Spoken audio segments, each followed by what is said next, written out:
So what's up, y'all? YouTube again. What's going on? I'm gonna talk today about writing comics.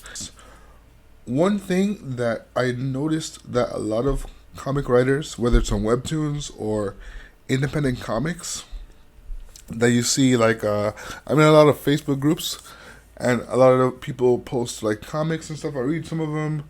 I've bought a couple comics.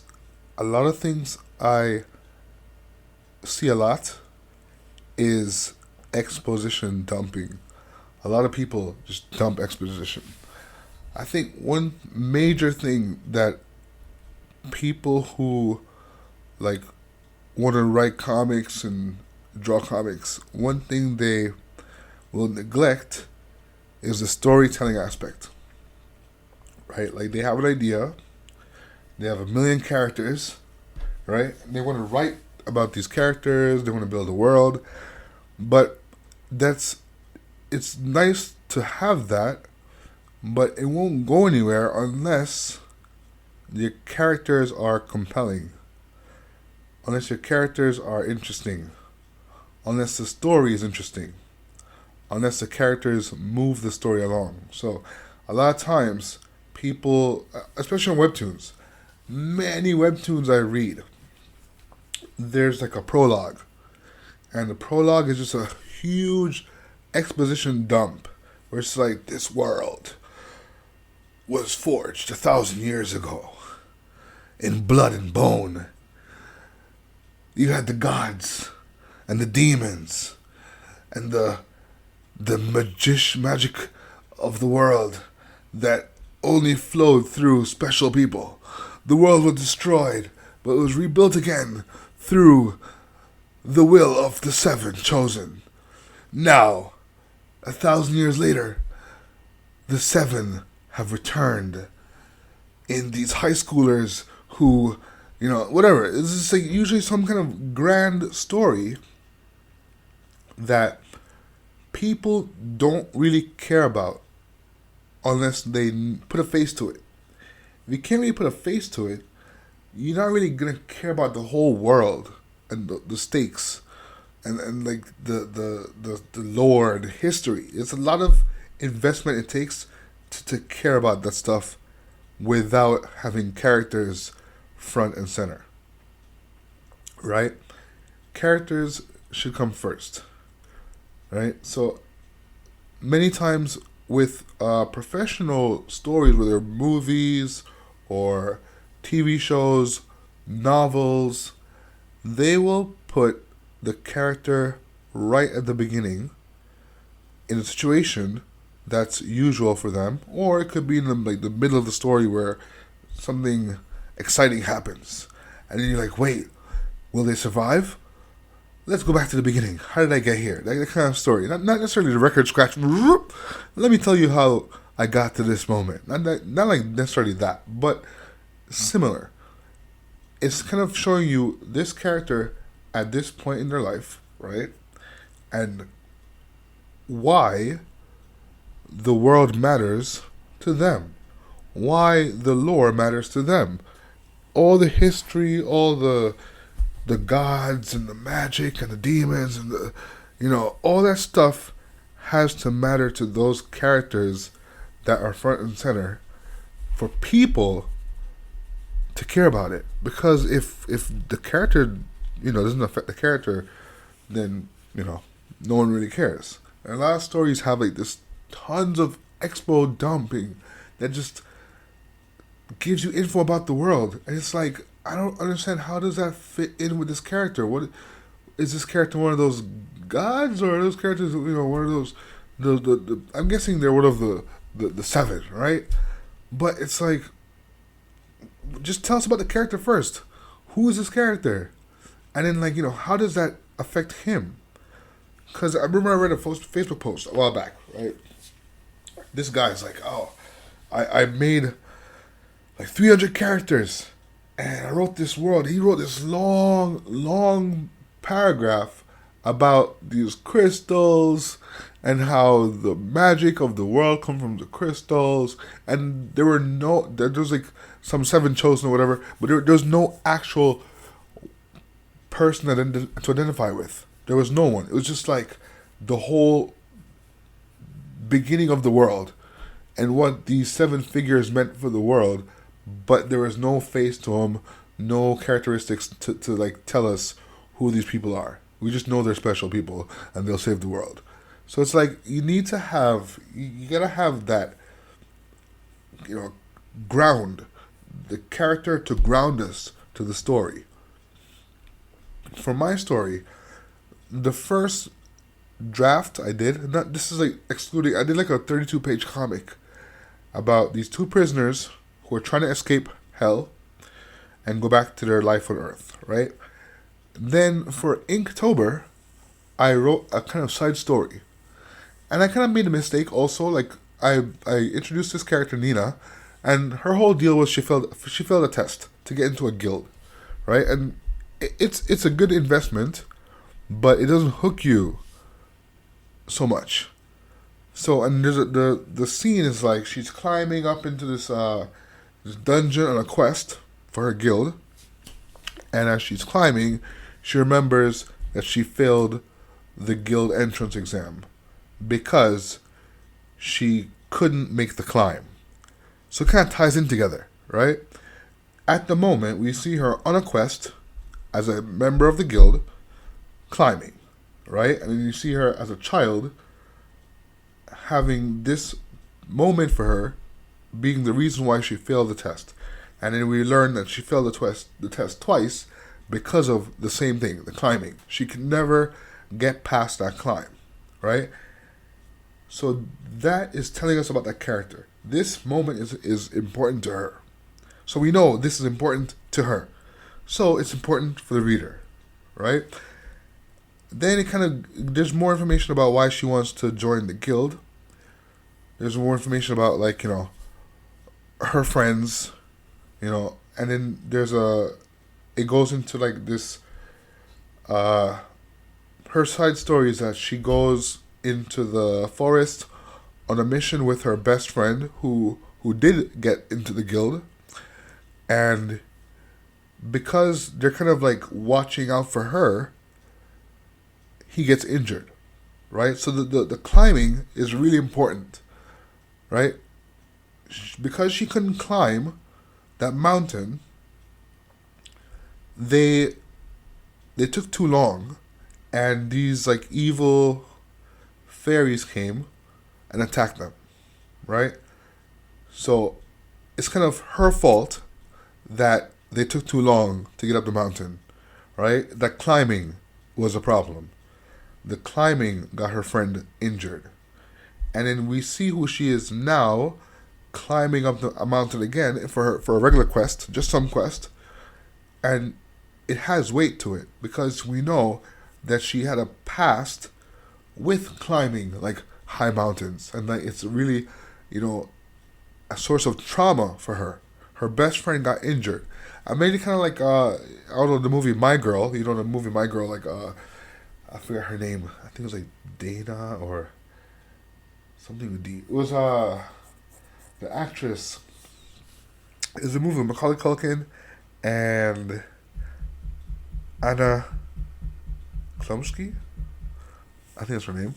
Yeah, like I remember she went into the woods with him for some reasons. I forgot why. It's a long time ago I watched this movie. But that kind of the trauma is what really got me. Because that part was like the saddest part of the whole movie, where like he did her a favor. I forgot what it was. Like he did something for her, and because of that favor, he was attacked by bees, and he's allergic to bees, and he got stung, and he died.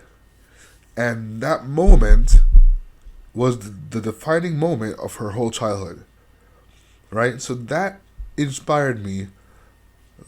I didn't even think about it until like now. I'm like actually going through the whole scene, but yeah, it is very heavily inspired by that scene. But that movie is a really, really good movie, and I think everybody knows that the bees. I remember when the part where like he's being buried, and he has no glasses on, and she's like, his glasses. Where are his glasses? Like that is such a sad moment, and everyone is like crying in that moment, right? So like you have to have that kind of hook that gets you into the story. The characters will be the driving point of your story. And I think many writers on like webtoons and independent comic writers, they don't put so much effort into making the characters relatable. So that's one thing. The first thing I decided to do when I wrote the story, I went onto YouTube. I searched like storytelling, like exposition, how to write in exposition, how to get people to want to turn the page. Like I studied like hours and hours and hours. I'm gonna put some links at the bottom so you guys can see like some really good storytelling videos, like character motivations based on the 3 act structure, dialogue, because dialogue is so important. Dialogue, especially in comics, because comics is really show don't tell, right? You don't want to have too much dialogue. You want to get to the point. You want the art to be the driving force of the comic because it's a visual medium. So art first. When you go for like a Marvel, you like kind of audition. My hands are doing quotes right now. Audition for Marvel. You have to send in work that shows sequential art with no dialogue because they want to see the art first, that you can tell a story using pictures without words. The most important thing to do with a comic is do that. Then comes the dialogue.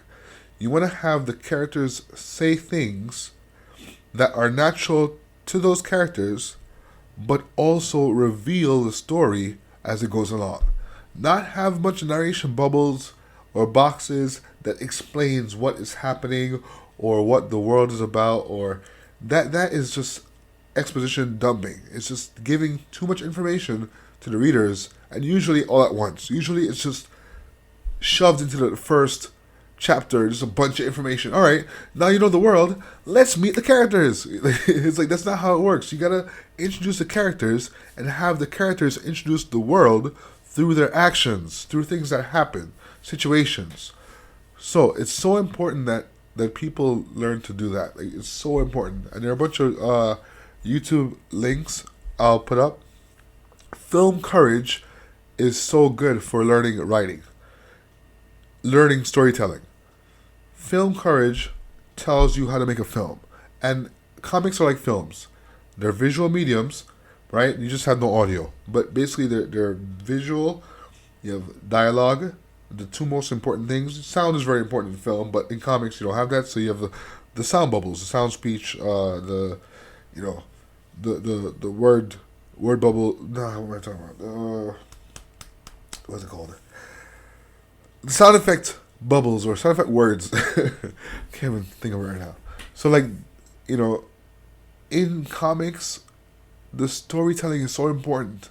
You should watch, read about, like I read this how to write stories. I gotta find the name of the author, but it's a really good book on screenwriting, like storytelling, and it's about like Goldilocks. Is it Goldilocks? Yeah, Goldilocks. I think it's Goldilocks, and she's in a film writing class, and it's kind of like, oh, she goes to this film writing class, and it's like, oh, it's too it's too broad. Then she goes to another film writing class. Oh, it's too specific. Then she goes to the middle class, which it's perfect, right fit for me. And then she learns how to tell a story. And then she writes a story about like Nazis in the 1940s and how there's like a romance between like a soldier and some girl in Germany or France. I forget it, from me, France. And like it's like telling you how to write a story through a story in the book. So it's like a story about writing stories, and there's a story in the story about writing stories that explains how to write a story. So it's a really cool way to show, like, the basics of storytelling and like dialogue and character motivations. Because there are like a bunch of things with the Goldilocks. They're like there's the one of the pigs is I think it's a teacher. No. Baby Bear is a teacher, and there's one of the pigs who's a classmate, and there's a big bad wolf who's also a classmate. It's like all these characters from like stories, and they're kind of they have there's a little mystery story in there about like who killed this character. So I won't go into it, but it's a really cool book. I'll put a link, and it explains a lot about storytelling. Go to other comic writers on YouTube. You know, I think David Finch has a YouTube about comics. I'm not sure if it's only. I think it's only drawing though. I'm not sure. Mark Curley. Mark Curley's videos are so good. I watched all of Mark Curley's videos because he's so good at writing comics and storytelling. I watch White Manga. White Manga has really good like tips on drawing and storytelling, lettering, all that stuff. But definitely don't only focus on writing comics. Read about writing in general, writing novels, writing prose, writing poetry. Read about those things because they'll all help you to write the best you can. I watched like a bunch of masterclass videos. I watched David Mamet, Aaron Sorkin, Neil Gaiman. I watched them all because I was like, N.K. Jemisin. You know, I watched all these masterclasses because they have valuable information about writing. You know, they're all only Neil Gaiman's about comics, but N.K. Jemisin's about sci-fi. Aaron Sorkin's about writing for television. David Mamet is about writing for TV movies, right? But all of these fit into comics. So watch those videos. Masterclass is such a good investment. It's a great investment. Like, so I really suggest for people who want to write comics, watch Masterclass videos. Go on YouTube. Watch the free stuff. Watch videos from screenwriters. Film Courage has as many hours as Masterclass does in writing. Film Courage has from producing the movie, filming the movie on a budget, like pitching. Pitching is important for comics too. So the same way you pitch a movie to a network, you're gonna do the same thing for comics. You're gonna pitch comics to publishers. You know? So learn how to pitch. What's his name? Jim, I forget his name. Circworks. Jim Circ Labs. His I think it's Jim, I'm not sure. But he also had like the pitch me like video where people could comment their pitches for their comics or books or whatever, and you give a quick evaluation. This pitch is good. This pitch needs a little work. So I pitched there, and he's like, you know, it could use a little refining because it's a little too loose. You want to tighten it up, get it as short as possible, and as direct as possible with a hook. A video I watched about the I think it was Save the Cat. Was it Save the Cat? About pitching and how the when you're pitching a story, you want to have like one sentence, maybe two max, but you want to have an irony, right? So kind of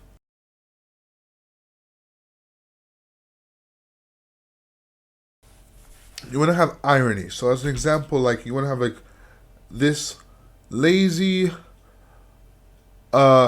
antisocial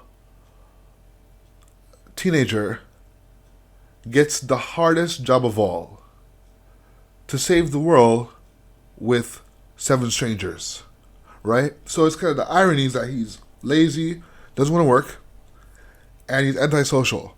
So we know that, you know, he'll have a challenge in working with strangers, 7 strangers, and doing a job. So the hardest job of all. So that pitch alone is just like, it just shows you who the main character is and the irony of what the story will have in hold for him, right? That's like the main thing you want to do when you're trying to pitch something. You have the irony and you have like a hook. And the hook is usually the irony of like who this character is and what's ironic about what they have to achieve. There are tons of videos that will teach you about pitching. Jim Zub has like worksheets online where you can like fill in like blank pitch forms, like I think for image or something, I forget. But there he has tons of resources on his website. Like read through. Like there are tons of like posts he made about writing comics, pitching comics, developing stories. I highly suggest that people who want to write comics watch this stuff, 'cause it is super, super important. It is very important. Like, and I think people overlook that a lot. So definitely, like, do that. Exposition is so hard to write correctly. You have to let the people know what the world is about, what these characters have to deal with, in a way that doesn't sound unnatural. It sounds easy, but it's so hard. It's a serious skill you have to learn when writing. And I think many people who want to write comics overlook that or underestimate that. So definitely learn how to write dialogue and exposition. Oh, Brian Sanderson. I think Brian Sanderson.